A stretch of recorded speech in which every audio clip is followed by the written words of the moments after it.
Hello and welcome to the entrepreneurship class. So there's actually two entrepreneurship classes that I'm teaching. You may be in the introduction to entrepreneurship or you may be in the advanced entrepreneurship class. And I'm only making one introduction video because a lot of the same information is going to apply regardless which class you're in. So let me start by introducing myself. My name is Lynn Wilson. I'm a citizen of the Cherokee Nation, and I live here in northeastern Oklahoma, where my tribe is located.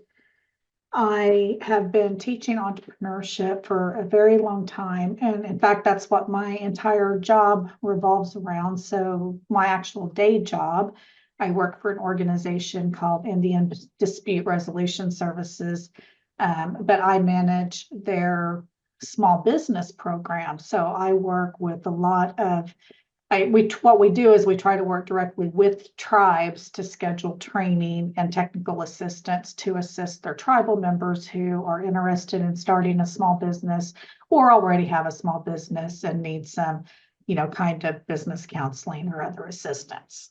So in either class, this is the textbook that we're going to use. It's Indianpreneurship, a Native American Journey into Business. Now, if you're in the introduction to entrepreneurship, there's only a few chapters that we're going to utilize out of this book, but I suggest you go ahead and get it anyway, because especially if you plan on taking the advanced class, then you'll definitely need it, because in the advanced class, we're going to go through the entire book. So you'll do every chapter in the advanced class, but in the intro class, we're only going to do a few chapters out of this book. So the way this book is laid out, it's actually pretty good. But what it does is it walks you through the business planning process. And so it's going to have you focus on a lot of different areas in regards to the business plan, thinking of a business idea that we're going to use, because in either class, you're going to be doing projects where you have to have a very specific business idea to build on. So this book is going to take you through everything. So that's what this is actually a business planning book. And it's pretty good. Sometimes I supplement it. It's kind of old. The organization that created it hasn't updated it for some stuff, but in regards to business, very little changes. I mean, really the big major things that have switched in the way that we do business is in regards to social media, but learning how to read financial statements and do market research and all of that, it's still all pretty much basically the same. Okay, so if you are in the introduction to entrepreneurship class, your big thing this semester is that you're going to complete a feasibility study on the business idea that you have chosen. So that's what the entire class is going to focus on. So that'll be your big assignment at the end of the semester. If you're in the advanced entrepreneurship class, then if you took my class with me, last semester in the fall, then you will have already done, quite a bit of the work that we're going to be doing in the advanced class. So if you are in the advanced class, your project is going to be to do a actual business plan. So feasibility study for the intro class and an actual business plan for the advanced class. And both of those, again, overlap quite a bit. So now if you've taken the intro class with somebody else besides me, then this will all be new to you. But if you're in my advanced class and took it with me last semester, then a lot of the work is going to be the same. Some of it anyway. Okay, so let's talk about homework expectations. This has been a real challenge to me ever since I've taught at IAIA. Because every semester it seems that I deal with a lot of students who are severely late turning in assignments, and it's a real hardship on me, and I actually feel like it's kind of rude, for students to come to me a month after something's due and expecting me to take their work and grade it. And I've always tried to be accommodating, but again, it's just something, especially with me teaching two classes at the same time, and I have my regular day job and my business on the side. I just really can't keep doing that. So what I've decided to try this semester is that, if you don't get the homework done by the due date, you can still turn it in to me, but I'm only going to give you no more than half credit. So, before I would accept real late assignments and I would give the students full credit for the assignment, and I'm just not going to do that this semester. So please know that, if your assignment is not turned in on Sunday and you turn it in on Monday or Tuesday or a month later, that you're only going to get half the credit at most. And that's the only fair way I really know how to do this. Also, your homework assignments, when you turn it in, is going to determine whether you were in class that week. So every week I have to go into the system and let them know whether you attended class or not. And it's really kind of weird in an online situation. So I've, again, tried different methods of taking attendance. And so what I'm doing this semester is, if your homework is in on Sunday by the due date, every Sunday, that's the due date for the end of the week, then I will count you as present in the class. But if your work is not turned in by Sunday, then you're going to get an unexcused absence regardless. And that is really important, as many of you know, because if you're getting financial aid and stuff, excessive absences could really put your financial aid into jeopardy. So please just get the homework done. This class, either class, whether it's the intro or the advanced class, it's really not that difficult. And it really doesn't take that much time to do the work. So just please do your best to get it in on Sundays when the homework is due, because there are, bad consequences to not doing that. If there is a reason that, you just absolutely can't get it that week, maybe there is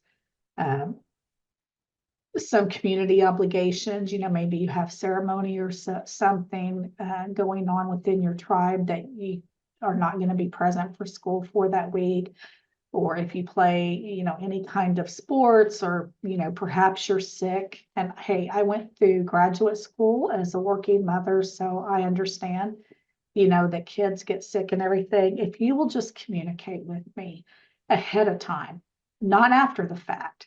If you come to me after the fact and was like, man, I wasn't able to do my homework, because of this, then I'm probably not going to be very understanding. But, if you come to me, give me a call or send me an email, then I will work with you so that you can catch back up on that assignment and not get counted as an unexcused absence.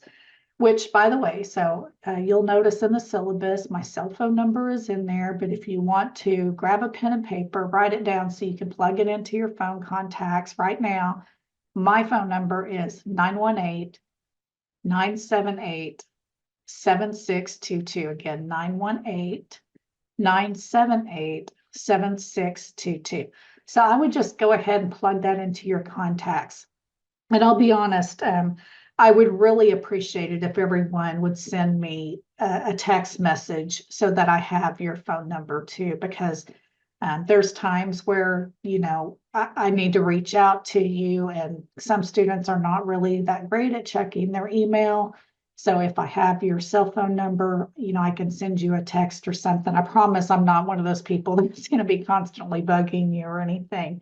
And I will say that if you do need to talk to me on the phone, what you might do is send me a text message a few minutes ahead of time, letting me know that you're calling me. So that way I know that it's, because if I get strange phone calls on my phone, numbers that I don't recognize, sometimes I won't answer them. I try to if I see that they're a New Mexico number, but not every one of you are located in New Mexico. So text is always the best way to touch base with me before we talk on the phone. And then, of course, again, you can email me. I do live in Oklahoma, so I'm in the Central Time Zone. So for those of you who are in New Mexico in the Mountain Time Zone, I'm 1 hour ahead of you. So please just keep that in mind if you need to talk to me, and not be, wanting to talk to me like super late at night, because I usually don't want to take calls after 8 o'clock Central Time, which would be 7 Mountain Time. Oh, some important dates. So this class, well, the whole semester, every class, it moves pretty fast. And one thing I don't want you to do is I don't want you to get into this class and let time slip by and you're not getting the homework done and you realize, oh my gosh, I'm not going to pass this class. I don't know what to do. So just keep these dates in mind. January the 23rd is the last day that you can drop this class without it being on your transcript. So as we start this class, what I encourage you to do is look over all the material that we're going to be covering in the class and really make a decision on, okay, do you think you're going to be able to handle this? And if not, then I would suggest you drop the class before January 23rd. Now, I know that's not very much time to get in there and get going, but so there is another day that you can actually withdraw from the course. And what happens when you withdraw from the course is a W will appear on your transcript. So it will show on your transcript that you withdrew. And the date for withdrawing and the deadline is April the 1st. So definitely by April the 1st, if you are not doing well in this class and there's no way that you're going to be able to catch up and pass, you definitely want to make sure that you drop by April the 1st. And there are very special circumstances in which students can get an incomplete for the course, but that is all on the decision of the dean. And so, for instance, last semester, I had a student who had done great throughout the whole course, kept up with assignments, but became severely ill and had to go into the hospital. And so that student was given the opportunity to take an incomplete so that they could recover from their illness and finish the coursework after the semester ended. But I just understand, I don't have say whether you can choose to do an incomplete and have longer to complete the semester. That's completely up to the dean, and it's only regarding extremely special circumstances.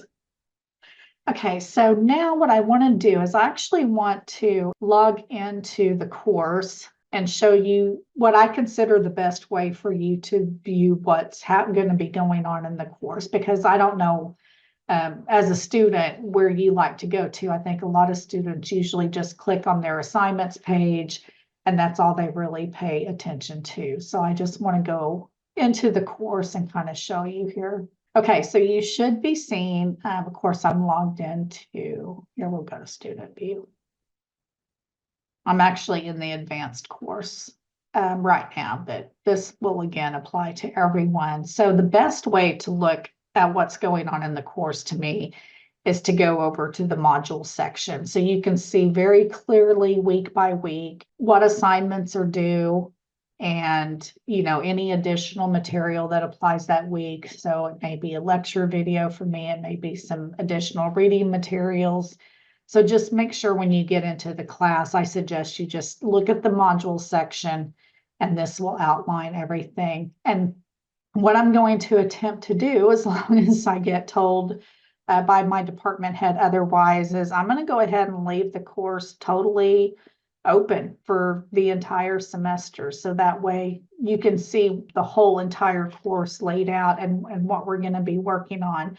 I don't mean for that to overwhelm you at all.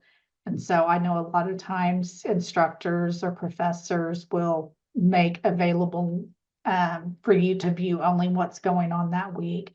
But I really, as a student, I always appreciated knowing what was ahead of me for the entire semester. Okay, let me see if there's anything else. I don't think there was anything else that I wanted to communicate with all of you guys. I hope you enjoy the course. I'm looking forward to the semester and hope it goes really well.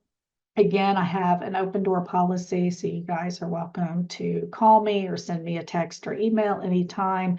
And please, I can't beg enough that if something is going on in your life, if you're not able to access the internet, if there's, something else going on that's prohibiting you from being active and participating in the class, please reach out to me. I don't mean to meddle into people's personal lives, but there are a lot of resources that I has for students. So if you are going through some kind of family struggle or personal struggle, then there may be some resources to help you. And, I, as your instructor, just like to know, even if you don't want to tell me what's going on, to at least let me know that there's some things going on that's creating a problem for you. So that way we can try to work something out. Okay, with that, I'm gonna say goodbye. And anyway, I look forward to working with all of you throughout the semester and hope you have a good rest of your day.